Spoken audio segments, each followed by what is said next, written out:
नमस्कार दोस्तों, आपका स्वागत है अपने YouTube channel P for portfolio में। आज हम बात करने वाले हैं ब्रिटानिया इंडस्ट्रीज के बारे में। इसके क्वार्टर वन के रिजल्ट्स आ चुके हैं और प्रॉफिट में हमें 117% का जंप देखने को मिला है ईयर ऑन ईयर बेसिस पे। लेवल्स और टारगेट्स के बारे में बात करेंगे, लेकिन उससे पहले अगर आपने चैनल को सब्सक्राइब नहीं किया है तो प्लीज़ सब्सक्राइब कीजिए और रेगुलर अपडेट्स पाने के लिए नोटिफिकेशन बेल को प्रेस कीजिए। साथ ही साथ टेलीग्राम चैनल को भी ज्वाइन कीजिए, जिसकी लिंक डिस्क्रिप्शन बॉक्स में दी गई है। तो चलिए बात करते हैं ब्रिटानिया के बारे में।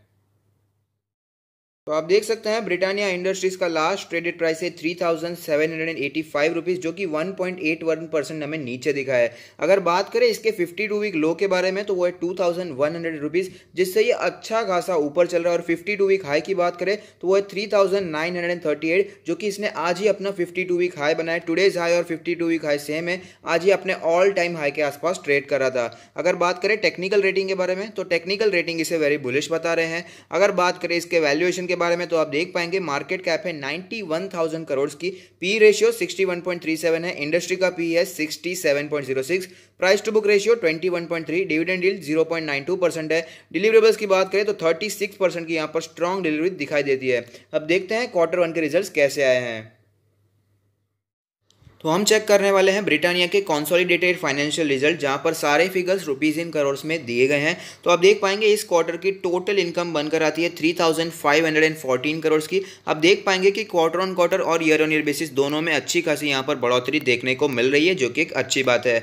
अब बात कर लेते हैं प्रॉफिट फॉर द पीरियड के बारे में, यानी कि नेट प्रॉफिट के बारे में। तो 542 करोड़ का नेट प्रॉफिट बनकर आता है। क्वार्टर ऑन क्वार्टर बेसिस पे तो धमाकेदार रिटर्न्स हमें देखने को मिले ही हैं, लेकिन अगर बात करते हैं ईयर ऑन ईयर बेसिस के बारे में तो आप देख पाएंगे 117% ज़्यादा ग्रोथ देखने को मिल रही है प्रॉफिट में, जो कि एक अच्छी बात है। अर्निंग पर शेयर में भी हमें यही सिचुएशन दिखाई देगी। आप देख पाएंगे अर्निंग पर शेयर 10 रुपीज़ 45 पैसे था, वो बढ़कर हो गया है 22.69। तो अच्छी खासी ग्रोथ हमें यहाँ पर दिखाई देती है। अब चलते हैं चार्ट्स पर कौन से लेवल्स और टारगेट्स हमें दिखाई दे सकते हैं, उसके बारे में बात कर लेते हैं।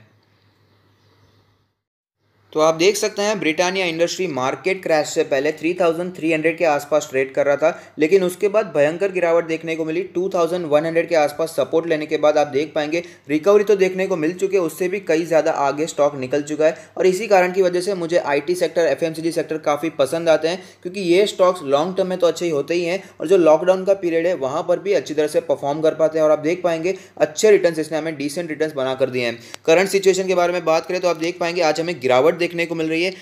3784 के आसपास का यहाँ पर लास्ट ट्रेडेड प्राइस दिखाई देता है, लेकिन यहाँ पर आप देख पाएंगे सारे मूविंग एवरेज के ऊपर ही ट्रेड कर रहा है, यानी करंटली तो ये बुलिश ही चल रहा है।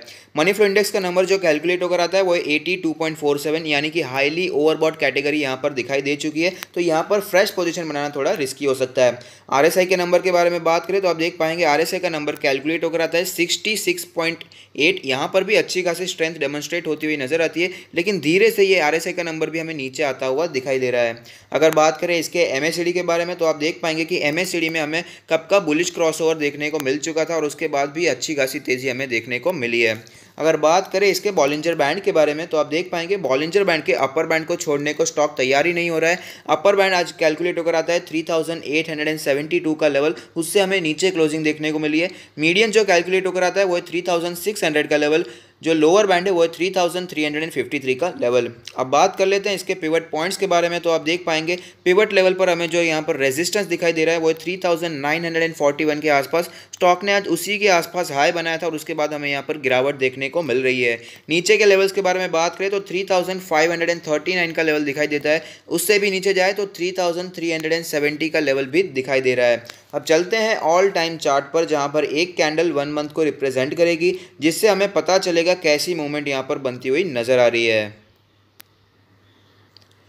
तो आप देख सकते हैं स्टॉक ने हमें मल्टी बैगर रिटर्न्स बना कर दिए हैं। मल्टी बैगर स्टॉक रहा है, कभी भी ज़्यादा इसमें डीप करेक्शन हमें देखने को नहीं मिलता है, लेकिन जब भी करेक्शन देखने को मिलता भी है तो ये 20 मंथ्स के ईएमए जो कि येलो लाइन वहाँ पर सपोर्ट लेता है, लेकिन वो लेवल भी अगर टूटता है तो 50 मंथ्स का ईएमए काफ़ी अच्छा सपोर्ट इसके लिए बनकर आता है। तो 20 मंथ्स का ईएमए कैलकुलेट होकर आता है 3089 का लेवल, और जो 50 मंथ्स का ईएमए है वो है 2583 का लेवल। अब बात कर लेते हैं इसमें पोजिशंस के बारे में।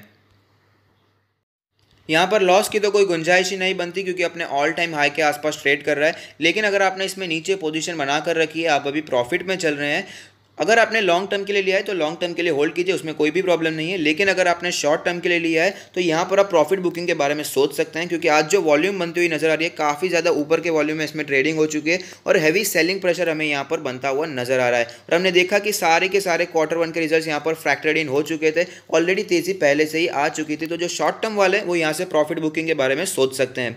अब बात करें फ्रेश बाय के बारे में, फ्रेश इन्वेस्टमेंट के बारे में, तो करंट मार्केट प्राइस में मैं आपको रेकमेंड नहीं करूंगा, क्योंकि काफ़ी ज़्यादा स्टॉक ऊपर निकल चुका है और साथ ही साथ ओवरबॉट सिचुएशन हमें यहाँ पर दिखाई देती है। तो जो एक्टिव इन्वेस्टर हैं, जो एग्रेसिव इन्वेस्टर हैं, वो 3300 के आसपास के लेवल का वेट कर सकते हैं, क्योंकि स्टॉक ने पहले भी 3300 पर सपोर्ट लिया था और वापस तेजी भी दिखाई थी।